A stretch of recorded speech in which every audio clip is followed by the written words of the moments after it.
Contaba en nuestro primer resumen que el todavía coordinador de la bancada de Morena en el Senado de la República, Ricardo Monreal, pasó de insistir en su aspiración a la presidencia de la República a decir: prefiero no ser nada antes que traicionar al presidente.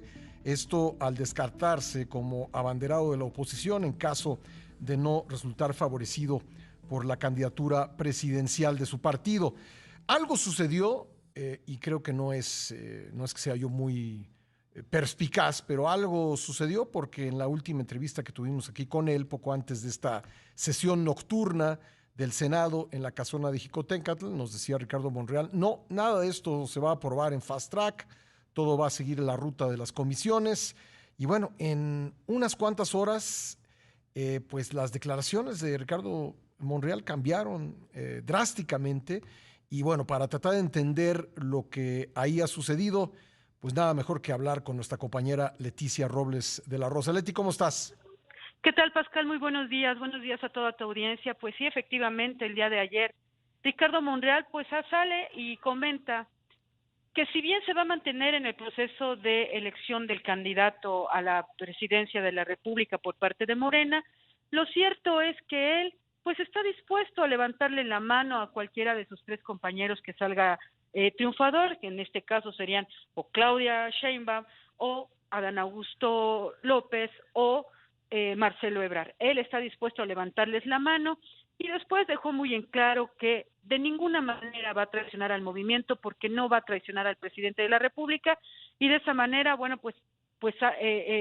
disipa todas las dudas y todas las esperanzas que algunos tenían de que él pudiera encabezar un movimiento de la oposición con una nueva candidatura, pero desde la oposición, Pascal. ¿Y qué ocurrió? Bueno, pues hay un factor importante, que es la reconciliación del presidente de la República con él, el hecho de que el presidente le levantara el castigo y lo volviera a aceptar en Palacio Nacional, lo volviera a convocar, y por lo que ayer dijo Monreal en una conferencia de prensa, pues él está extasiado por el hecho mismo de que el presidente de la República le haya levantado el castigo y ahora ya pueda volver a Palacio Nacional. Claro, Pascal, todavía falta ver si lo vuelven a invitar a desayunar. Como recuerdas, desayunaba 2 veces al mes con el presidente de la República. Ahorita todavía no llegamos a ese nivel, pero quizás después de que Monreal ha dicho que él prefiere ser nada a traicionar al presidente, a lo mejor el presidente ya también le vuelve a invitar a sus desayunos con tamales de chipilín.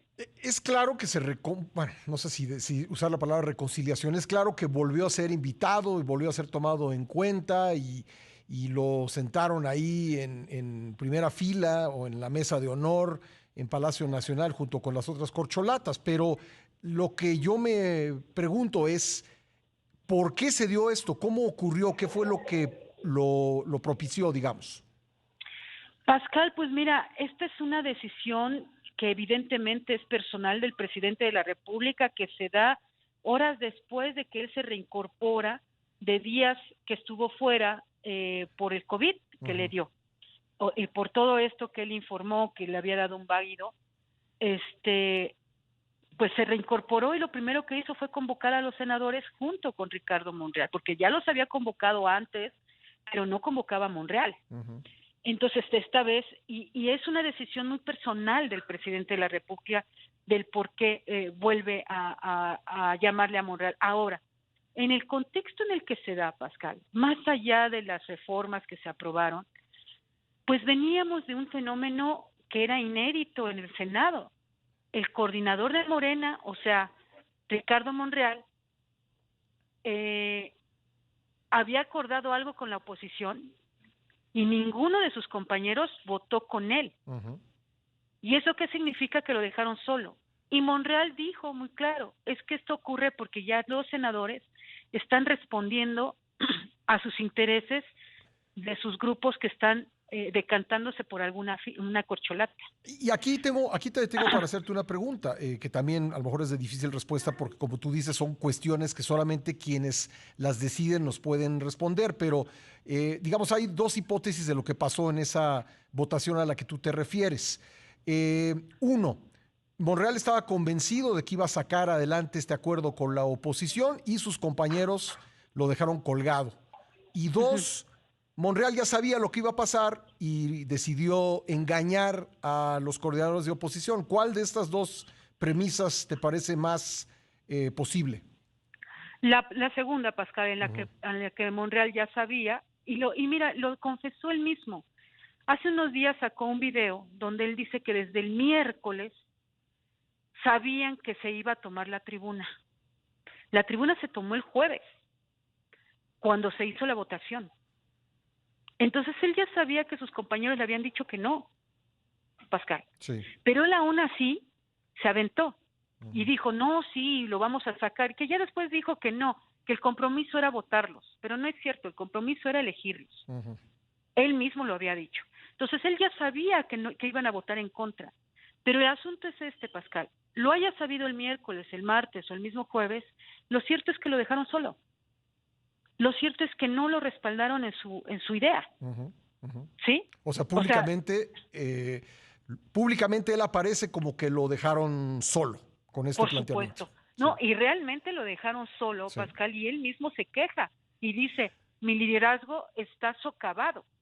Ahora, lo admite ¿esto públicamente. podría implicar una remoción próxima de Monreal como coordinador? No creo, Pascal, porque lo hubieran hecho ese día. O sea, yo ese día que estaba reunidos con el presidente, yo llegué a pensar que probablemente lo iban a quitar, pero no lo hicieron. Entonces, yo lo que creo, Pascal, es que mucho de esa motivación de esa reunión es que el presidente valoró que la grilla en Morena se está desbordando. Y no quiere propiciar más, ¿no? Exactamente, y que vamos en un camino similar al del PRD, que terminó por balcanizarse. ¿Sí? Entonces, yo lo que creo es que el presidente, en esos días que estuvo recuperándose, observó el nivel de grilla que se está dando en Morena. Y por eso dijo, a ver, vénganse todos los aspirantes y a ver, vamos a calmarnos. Porque no habría ningún otro motivo, Pascal, para citar a Sheinbaum, a Adán y a Marcelo. O sea, puedo entender que Adán, porque es el secretario de Gobernación, pero ¿para qué llama al canciller y a la jefa de gobierno? Entonces, yo lo que creo es, Pascal, que el presidente les dijo, se calman todos. Y tú tendrás a tu gente y tú a la tuya. Acababa unos días antes, Pascal, lo publicamos en Excelsior. Malú Micher acababa de reprochar a los senadores que Cravioto estaba amenazando a los legisladores que si no se sumaban a Sheinbaum, los iban a expulsar del partido. Pues ahí está, yo creo que esta es una explicación muy interesante y aterrizada en datos sobre lo que ha sucedido con Monreal y lo que ha sucedido en el seno de la 4T, así que vamos a seguir los hechos, Leti, y te agradezco como siempre la crónica. Gracias a ti, Pascal, muy buen día.